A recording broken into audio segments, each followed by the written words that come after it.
Ngayon, kakabit natin ulit tong ambient sensor na nirequestan natin, kaso wala silang nahanap. Kaya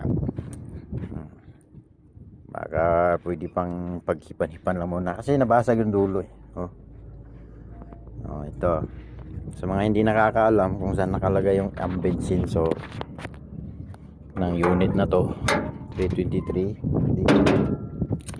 dito siya sa may harap ng mga cooler, dito sa baba. Yan, pipihit lang ganon, dahan-dahan lang kasi naka-thread siya dyan, direct plastic lang siya. Tapos sikipan mo siya ganon, tapos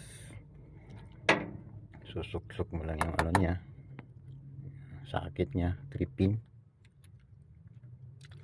Hinahulog pala yung ano niya. Ito yung ambient sensor niya. Babalik na lang muna natin kasi pinapahanapan ko to kasi basag.